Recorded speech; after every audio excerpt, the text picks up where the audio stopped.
Sekarang saya ingin membawa kita untuk menganalisis secara teologis atas teks Ibrani 6 ayat 46. Analisis teologis atas teks Ibrani 6 ayat 4 sampai 6.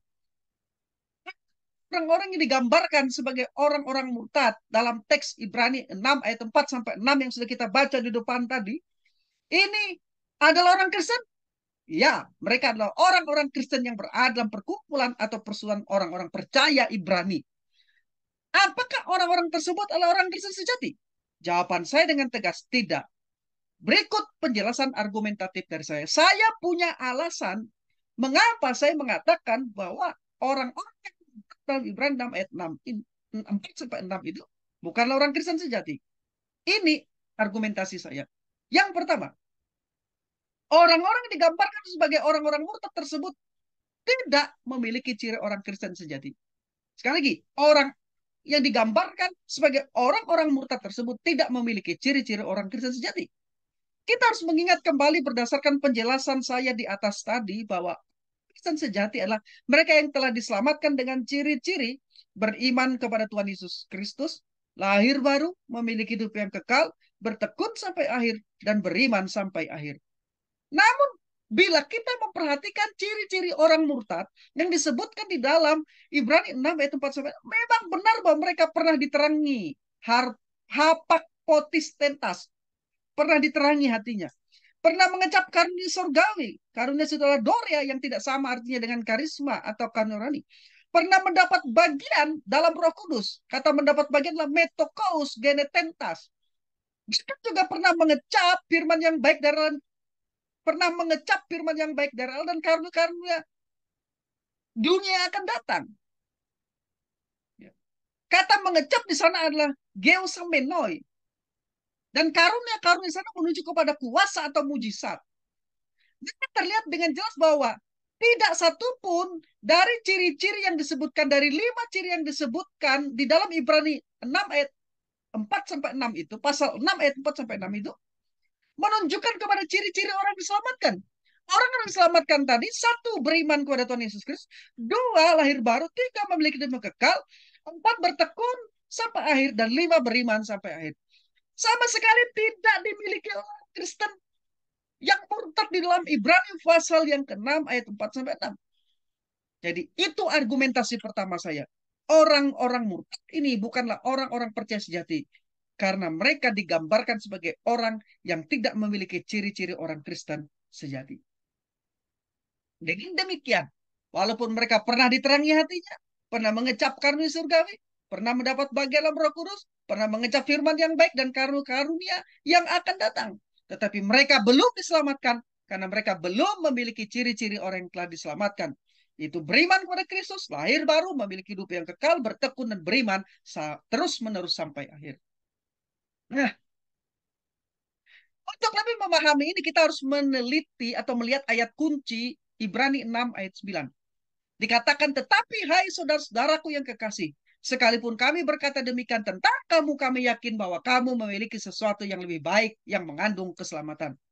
Ayat ini dapat dipahami sebagai menjelaskan bahwa orang-orang Kristen murtad dalam Ibrani 6 ayat 4 sampai 6 ini berbeda dari orang-orang Kristen sejati di jemaat Ibrani yang kepadanya surat Ibrani ini ditulis. Orang-orang murtad itu tidak cukup, tidak sungguh-sungguh maksud saya memiliki keselamatan. Sedangkan jemaat Ibrani sejati memiliki keselamatan dan tidak mungkin murtad. Karena mereka memiliki sesuatu yang lebih baik dan mengandung keselamatan. Karena itulah penulis kitab Ibrani dengan yakin menasihati orang Kristen sejati di Ibrani. Supaya kamu masing-masing menunjukkan kesungguhan yang sama untuk menjadikan pengharapanmu suatu milik yang pasti sampai pada akhirnya, agar kamu jangan menjadi lamban, tetapi menjadi penurut-penurut mereka yang oleh iman dan kesabaran mendapat bagian dalam apa yang dijanjikan Allah. Nasihat ini diberikan untuk menunjukkan bagaimana orang Kristen sejati di Ibrani bertekun dan agar tetap bertekun di dalam iman. Artinya apa? Walaupun keselamatan sudah pasti bagi orang Kristen sejati ini, namun mereka tetap membutuhkan nasihat, peringatan, dan janji supaya mereka bisa tetap bertekun. Jadi mereka masih membutuhkan nasihat, peringatan, dan janji-janji Allah supaya mereka tetap bertekun. Sekarang argumentasi yang kedua, argumentasi dari analisis kata Yunani para pesontas. Kata Yunani umumnya dipakai atau digunakan untuk istilah murtad adalah apostasia yang sudah dijelaskan tadi di atas, yang berarti pemberontak, pembelot, meninggalkan, mundur dari iman, pergi dari iman, atau meninggalkan iman. Yang digunakan dalam perjanjian baru untuk menjelaskan kemurtatan dari agama. Atau dengan kata lain, istilah apostasia itu memiliki pengertian sebagai tindakan pemberontakan kepada Allah agama dengan cara meninggalkan atau mundur dari iman kepada Allah agama. Kata ini digunakan sekitar 14 kali dalam perjanjian baru. Tapi harus dilihat sesuai dengan konteksnya. Harus dilihat sesuai dengan konteksnya. Namun kata murtad dalam Ibrani 6 ayat 6 juga sudah dijelaskan tadi di depan tadi. Kan satu-satunya kata yang digunakan dalam perjanjian baru untuk menerjemahkan kata Yunani parapesontas. Kata ini parapesontasnya berasal dari kata dasar parapipto yang terdiri dua akar kata Yunani, yaitu para yang berarti di samping atau jauh dan pipto yang berarti jatuh. Kata ini secara harafiah berarti meninggalkan dengan cara menyatakan meninggalkan keyakinan terhadap realitas dan fakta-fakta dari iman, atau dengan kata lain, kata kerja aorist aktif participle para pesontas ini memiliki pengertian tindakan meninggalkan kepercayaan, meninggalkan iman, menyimpang dari jalan yang benar, atau meninggalkan iman yang benar. Jadi istilah murtad dalam Ibrani 6 ayat 4 sampai 6 menunjuk kepada keberadaan orang-orang dalam persekutuan Kristen Yahudi Ibrani, tetapi pada satu titik waktu saat mengalami tekanan atau penganiayaan, mereka meninggalkan iman atau mundur dari kepercayaan bahwa Yesus Kristus adalah Tuhan, Mesias yang dijanjikan. Mereka kembali ke agama Yudaisme yang mereka miliki sebelumnya. Dengan demikian, di satu sisi mereka bisa dikatakan murtad dari iman kepada Yesus Kristus sebagai Tuhan dan Mesias yang dijanjikan. Tetapi di sisi lain mereka tidak bisa dikatakan murtad dari kepercayaan kepada Allah yang hidup dan benar, Allah Israel. Karena mereka adalah orang Yahudi, Yudaisme. Dugaan saya, ini hanya dugaan. Mungkin inilah alasan mengapa penulis kitab Ibrani memilih menggunakan kata parapesontas ketimbang kata apostasia yang lazim digunakan saat itu. Jadi untuk memahami apa yang diajarkan teks-teks tersebut, saya kira perlu kita untuk melihat ke belakang saat bangsa Israel membuat Tuhan menjadi marah di Kadesi Barnea, yang kemudian dirujuk dalam Ibrani pasal 3 dan pasal 4. Peristiwa tersebut merupakan krisis dalam sejarah Israel kuno, di saat mereka sedang bersiap memasuki tanah perjanjian, dan merupakan gambaran atas krisis besar yang dihadapi bangsa Ibrani ketika surat Ibrani itu ditulis, yakni menyangkut masuknya mereka ke dalam kerajaan Allah yang dijanjikan melalui Mesias, yaitu Yesus Kristus. Dalam bilangan pasal 14, Israel telah diterangi. Mereka telah mengecap buah-buah Kanaan. Mereka telah memiliki pengalaman dengan keajaiban-keajaiban. Mereka telah mengecap firman yang baik dari Allah. Tetapi mereka berbalik kepada ketidakpercayaan karena orang-orang yang seperti raksasa di tanah itu. Seperti itu juga Israel pada hari Pentakosta telah diterangi melalui pencurahan Roh Kudus. Mereka telah mengecap karunia surgawi dan mereka telah mengalami keajaiban dari masa kerajaan yang akan datang. Tetapi mereka kemudian berbalik kepada ketidakpercayaan bahwa Yesus adalah Mesias yang dijanjikan itu. Jadi setelah peristiwa yang membuat Tuhan menjadi marah dalam bilangan pasal 14 itu, Allah menutup pintu bagi mereka untuk memasuki tanah Kanaan dan mengatakan mereka semua akan mati di padang gurun. Akan tetapi, walaupun faktanya Allah telah mengatakan kepada mereka bahwa mereka tidak mungkin diperbarui lagi, tetap berani untuk pergi. Akibatnya mereka pun dipukul kalah oleh musuh-musuh mereka. Nah, begitu pula pada saat surat Ibrani ditulis, Allah menutup pintu bagi kerajaan Mesias ketika bangsa Israel mengeraskan hati mereka. Dan Tuhan mendatangkan kebutaan serta mengatakan tidak mungkin pada saat itu memasuki kerajaan tersebut. Namun haruslah jelaskan bahwa tidak ada seorang pun yang dapat meniru pengalaman Ibrani 6 ini. Dan demikian juga dengan bilangan 14. Sebab peristiwa Pentakosta, maksud saya, setelah peristiwa Pentakosta, bangsa Israel terlibat dalam perbuatan dosa yang tidak terampuni melalui penolakan mereka terhadap kesaksian Roh Kudus atas Mesias yang bangkit. Dan menurut Roma pasal 11, mereka kini dibutakan dan dicampakkan sampai jumlah yang penuh dari bangsa-bangsa lain telah masuk. Jadi tidak ada seorang pun yang saat ini yang mencap kuasa-kuasa kerajaan. Dan dengan sendirinya, karena tidak ada satupun dari kondisi-kondisi yang dipaparkan dalam Ibrani 6 ayat 4 sampai 6 dipenuhi saat ini, maka akibat-akibatnya pun tidak mungkin terpenuhi. Dengan demikian, dalam demikian juga dijelaskan lebih lanjut dalam Ibrani 10 ayat 26 sampai 27. Sebab jika kita sengaja berbuat dosa sesudah memperoleh pengetahuan tentang kebenaran, maka tidak ada lagi kurban untuk menghapus dosa itu. Tetapi yang ada ialah kematian yang mengerikan, akan penghakiman dan api yang dahsyat yang akan menghanguskan semua orang durhaka. Teks ini, perhatikan, teks ini Ibrani 10 ayat 26 sampai 27 seringkali digunakan oleh mereka yang menolak jaminan keselamatan kekal untuk mendukung pandangan mereka.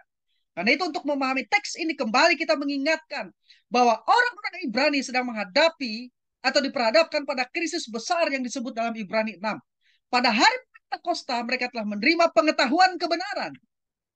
Tetapi ini bukan berarti bahwa mereka semua, walau mereka telah menerima pengetahuan kebenaran, tetapi ini bukan berarti bahwa mereka semua telah diselamatkan. Namun para pengajar yang tidak percaya terhadap jaminan keselamatan kekal biasanya menafsirkan ayat-ayat ini seakan-akan berkata, sengaja berbuat dosa selain diselamatkan, tidak akan ada lagi pengampunan untuk menghapus dosa tersebut. Perhatikan baik, dosa yang disengaja oleh orang-orang Ibrani adalah penyalipan kembali anak Allah melalui penolakan terhadap korban sekali untuk selamanya yang dilakukannya. Jika mereka menolak korban tersebut, tentu tidak ada lagi lainnya bagi mereka, kurban lainnya bagi mereka. Karena kini Allah tidak mengakui lagi kurban-kurban hukum Taurat dan telah siap menghancurkan Yerusalem serta bait Allah. Ini mengakibatkan mereka tidak mungkin lagi mempersembahkan kurban binatang. Jadi tanpa kurban bagi dosa mereka Israel tidak mempunyai apa-apa lagi untuk diharapkan kecuali api neraka atau api penghakiman. Jadi murtad di sini bukan menunjukkan pada orang-orang Kristen sejati yang kehilangan keselamatan atau kehilangan hidup kekal, tetapi ditunjukkan kepada orang-orang Yahudi yang sempat mempercayai Yesus Kristus, kepada orang-orang Yahudi setelah hari Pentakosta yang sempat mempercayai Yesus Kristus, tetapi belum dilahirkan baru dan belum mendapat hidup yang kekal. Karena itu walaupun mereka pernah diterangi hatinya, pernah mengecapkan surgawi, pernah mendapat bagian dalam Roh Kudus, pernah mengecap firman yang baik, dan pernah mengalami kuasa dan mujizat dari karunia-karunia kerajaan yang akan datang, yaitu pernah diterangi, mengecap, mendapat bagian. Ini secara gramatikal adalah 4 kata kerja aorist participle ditambah dengan kata murtad di situ, kata kerja aorist ya participle. Nah, jadi walaupun mereka telah mengalami hal-hal seperti itu, diterangi, mengecap, mengecap firman yang baik dan mendapat mengalami karunia yang akan datang.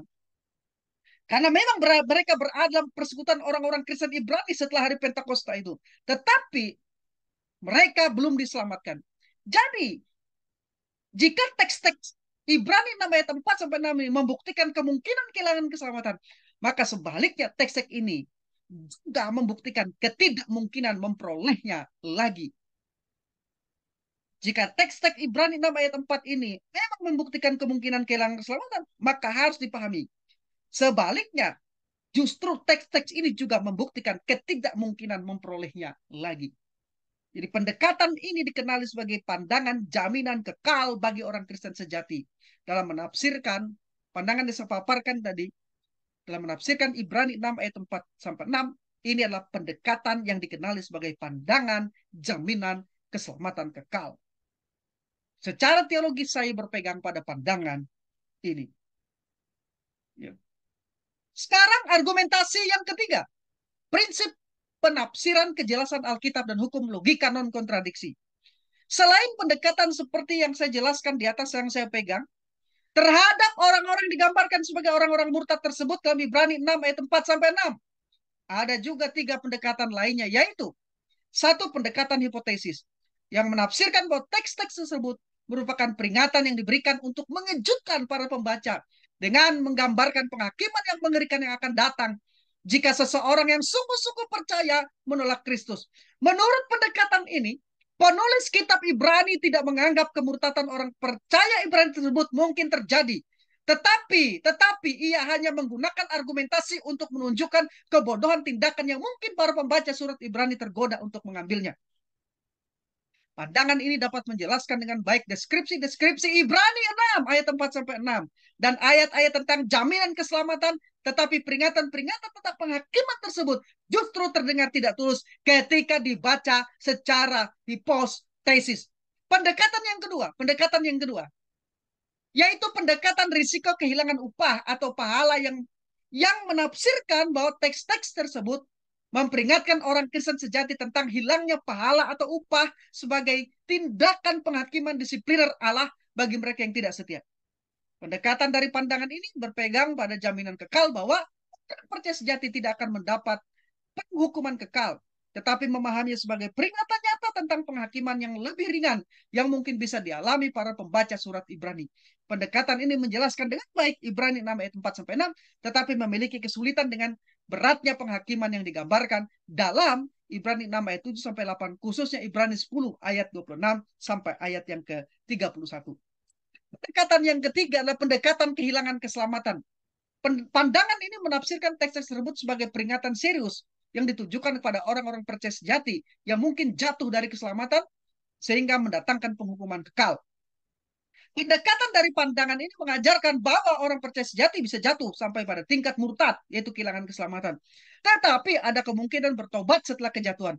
Dukungan untuk pendekatan ini berasal dari penjelasan atas teks Ibrani 6 ayat 4 sampai 5 tentang mereka yang jatuh. Karena hal ini tampaknya mencerminkan pengalaman yang sebenarnya dari konversi atau perpalingan orang Kristen.